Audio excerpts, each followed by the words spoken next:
Halo rekan-rekan Binusian, perkenalkan saya Zaya Intan Konita Laki, mahasiswa Binus Online, program studi akuntansi. Pada video kali ini, yakni akan membahas terkait tantangan dan peluang penerapan kesetaraan gender dalam ketenagakerjaan, perspektif pekerja perempuan di Indonesia, terkait SDGs nomor 5, Gender Equality. Yang akan dibahas pada video kali ini yakni yang pertama latar belakang masalah, kemudian rumusan masalah, hasil temuan, solusi, dan juga refleksi pribadi. Latar belakang, diskriminasi terhadap gender sudah dari dulu menjadi problematika masyarakat di segala penjuru dunia yang membeda-bedakan kedudukan perempuan dan laki-laki. Diskriminasi terhadap gender ini akhirnya menyebabkan upaya dan tuntutan guna mencapai kesetaraan gender antara perempuan dan laki-laki di skala bidang kehidupan. Dan berdasarkan data dari BPS tahun 2024, perbandingan tingkat partisipasi angkatan kerja atau TPAK antara laki-laki dan perempuan di Indonesia pada tahun 2024 adalah 84,66 banding 56,42. Data ini menggambarkan bahwa TPAK laki-laki jauh lebih tinggi dibandingkan TPAK perempuan. Ketidaksetaraan gender seringkali dikaitkan dengan alokasi sumber daya yang tertinggal dan karenanya menghambat pembangunan sosial ekonomi. Terjadinya ketidaksetaraan gender dalam masyarakat ini muncul karena konstruksi sosial dan budaya dan disebabkan oleh aturan dan sistem yang ditetapkan. Untuk rumusan masalah, yang pertama, apa tantangan yang dihadapi pekerja perempuan guna mewujudkan kesetaraan gender di dunia kerja di Indonesia? Yang kedua, bagaimana peluang penerapan kesetaraan gender bagi pekerja perempuan di tempat kerjanya? Yang ketiga, bagaimana upaya pihak instansi dalam pengaturan kesetaraan gender di lingkungan kerja?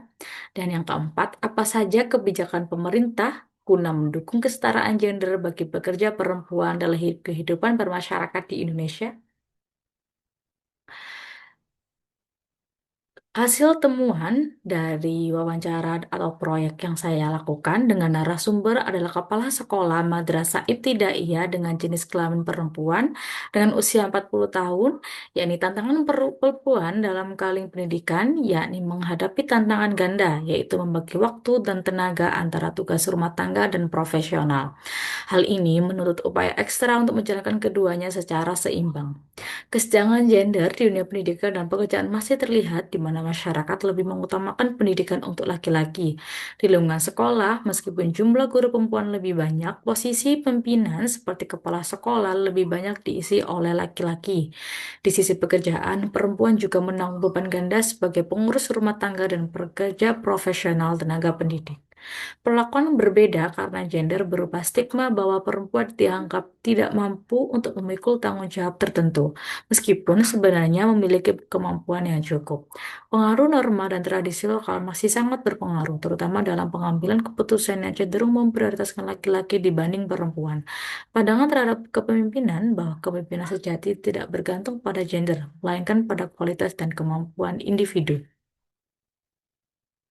Akar penyebab diskriminasi gender disebabkan budaya patriarki karena mengutamakan dominasi laki-laki dalam berbagai aspek kehidupan. Kebijakan dan praktik kesetaraan gender di sekolah sudah diterapkan seperti kebebasan memilih ekstrakurikuler tanpa membedakan gender serta kesempatan yang sama menjadi ketua kelas atau ketua OSIS. Kebijakan pemerintah terkait kesetaraan gender dinilai cukup efektif terutama dalam bentuk implementasi undang-undang ketenagakerjaan seperti cuti haid dan cuti melahirkan serta program wajib belajar 12 tahun. Peran institusi pendidikan dalam kesetaraan gender memiliki peran penting dalam membentuk kesadaran kesetaraan gender melalui kurikulum inklusif, pelatihan atau workshop, serta menciptakan lingkungan yang mendukung kesetaraan. Upaya memberikan kesempatan setara bagi guru dengan menetapkan kriteria promosi yang jelas dan transparan, akses pelatihan yang setara bagi semua guru, serta promosi jabatan yang inklusif tanpa bias gender. Lalu, solusi yang bisa diterapkan yakni yang pertama, dukungan bagi pekerja perempuan, yakni adanya fleksibilitas waktu bagi guru perempuan, adanya fasilitas penunjang dan program manajemen waktu. Kemudian peran perempuan dalam kepemimpinan, peningkatan akses pelatihan kepemimpinan khusus bagi guru perempuan untuk mendorong kesiapan mengambil peran pimpinan. Lalu penghapusan stigma dan stereotip gender. Pendidikan dan pelatihan anti stereotip bagi seluruh staf sekolah termasuk pelatihan kesadaran gender. Implementasi kebijakan berbasis gender, yakni evaluasi kebijakan sekolah agar lebih inklusif, seperti dalam rekrutmen, promosi, pelatihan guru, dan kurikulum yang mendukung kesetaraan gender. Lalu perubahan budaya dan norma sosial. Sosialisasi kepada orang tua dan masyarakat melalui program sekolah dan kegiatan komunitas mengenai pentingnya pendidikan bagi anak perempuan. Lalu, optimalisasi kebijakan pemerintah, pemantauan dan evaluasi implementasi Undang-Undang Ketenagakerjaan dan program pemberdayaan perempuan agar benar-benar dirasakan manfaatnya oleh guru perempuan. Lalu refleksi pribadi. Dalam refleksi ini, saya semakin menyadari bahwa kesetaraan gender dalam dunia pendidikan masih menghadapi tantangan yang nyata, terutama bagi perempuan yang menjalankan peran ganda sebagai ibu rumah tangga dan tenaga pendidik. Dapat disadari betapa kuatnya pengaruh norma sosial dan budaya patriarki yang telah mengakar dalam masyarakat. Seringkali perempuan dinilai bukan dari kemampuannya, tetapi dari stereotip dan stigma tidak mampu terhadap perempuan dalam kepemimpinan merupakan contoh nyata bahwa perjuangan menuju kesetaraan belum selesai. Namun di sisi lain, saya merasa optimis melihat adanya upaya dari institusi pendidikan yang mulai membuka ruang kesetaraan, seperti pendidikan yang memiliki potensi besar untuk menjadi agen perubahan sosial, untuk menciptakan lingkungan yang benar-benar adil bagi semua gender. Baik, cukup sekian yang dapat saya sampaikan. Terima kasih dan sampai jumpa.